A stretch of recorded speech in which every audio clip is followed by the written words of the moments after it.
যে যার মতো যেখানে সেখানে যেদিকে সেদিকে এদিকে ওদিকে ছুটে বেড়াচ্ছ। কই আমরা তো পারছি না। তোমায় কিছু বললে, তোমার সঙ্গ চাইলে আমরা তখন উগ্রপন্থী। আর তুমি কি হে? তুমি পন্থী হয়ে কি করেছো? কি পথ দেখিয়েছো এই বাংলাকে? ভিখারি সাজিয়েছো, সাজিয়েছো দালাল, আরো সাজিয়েছো এখানে ওখানে পথে ঘাটে মোড়ে যেখানে যাচ্ছি সেখানেই দেখতে পাচ্ছি। কি পাচ্ছি? চক্র। কিসের চক্র? যা ভাবছেন তাই, যেটা বুঝবেন তাই। কারণ আপনি ওই চক্র শব্দটি শুনলে অবশ্যই আপনার ভেতরে মনোভাবে প্রকাশ করবে আপনি কি কি চক্র কি কোথায় কোথায় বসিয়েছেন।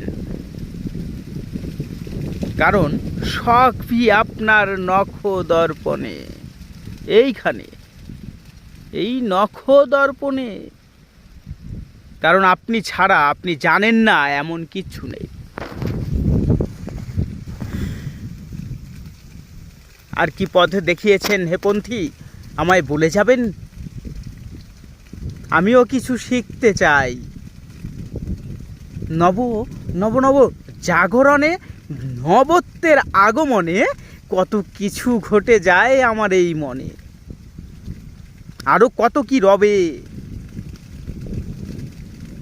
নীরবে, নৃশংসতায়। ওরে ডাকতেও ঘৃণা হয় তোকে। আমাদের এই নবত্ব এসে কি দেখবে, কি শিখবে এই বাংলায়? যে না, এখানে নিজেকে প্রতিষ্ঠিত করতে হলে আগে সবচেয়ে বড় জোচ্চোর হতে হবে। কারণ কাউকে না ঠকিয়ে তুমি বড় হতে পারবে না। হয় তোমাকে ঠকতে হবে, না হয় কাউকে ঠকাতে হবে। এটাই তো শিখবে। আমরা শিখে আসছি, এতদিন পারিনি, বুঝিনি, কিন্তু এখন ছোট্ট ছোট্ট করে আপনজনকে ঠকাতে শুরু করছি সবে।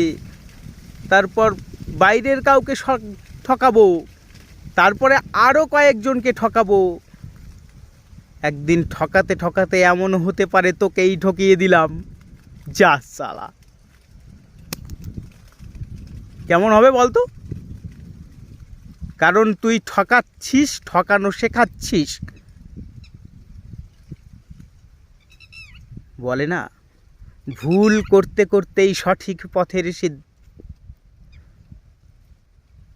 পথের সন্ধান পাওয়া যায়। আমিও তোর মতো হয়ে গেছি রে, মাঝে মাঝে ভুলে যাই, পুরো ভুলে যাই কি বলবো, কি বলতে কি বলে বসি, কিন্তু থেমে যাই, তোর মতো বকে যাই না। ভুল বকারও একটা সীমা থাকে। কি সব বলে দিচ্ছিস? পশ্চিমবঙ্গ আর ইন্ডিয়া মানে ব্যাপারটা কি? ইন্ডিয়ার বাইরে রাখি রে পশ্চিমবঙ্গ, একটা রাজ্য, তাকে আলাদা করে দেখছিস মানে ওকে আলাদা দেশ বানাবি? পারবো না রে, বুকে বড় ব্যথা লাগে তোর কথা শুনে। কি বলিস বলতো তুই? সীমা নেই তোর? সীমাহীন দুরন্তের বেগে ছুটে চলেছিস নাকি? হৃদয় বিদারক কাহিনী, হৃদয় বিদারক চিত্র এঁকে দিচ্ছিস প্রত্যেকটি পশ্চিমবঙ্গবাসীর মনে।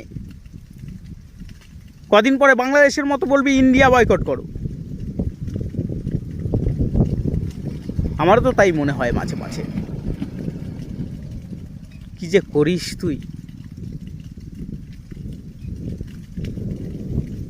মানে যা দেখাচ্ছিস তাতে তো মনে হচ্ছে যে ইন্ডিয়ার বাদ দিয়ে পশ্চিমবঙ্গ একাই একটা দেশ, সেখানে চলতে পারবো আমরা, দরকার নেই আর কিছু।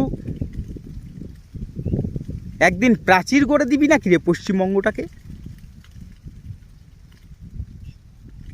চীনের প্রাচীরের মতো টপকে যেতে হবে অন্য কোনো রাজ্যে? ও বাবা, যেভাবে দেশ তৈরি করে ফেলতে চাচ্ছিস তাতে তো মনে হচ্ছে যে হ্যাঁ ওই প্রাচীরই হবে, আমাদের ডিঙিয়েই পার হতে হবে। পশ্চিমবঙ্গ একটা ইন্ডিয়ার রাজ্য, এটা আমার মাথায় ছোটবেলা থেকে ঢুকে আছে। হঠাৎ করে আমার একটা ইনোসেন্টে আঘাত করে দিলি রে তুই। তুই পারিস বটে, ক্ষমা চাই বাবা, তুই এরকম আর বলিস না মা।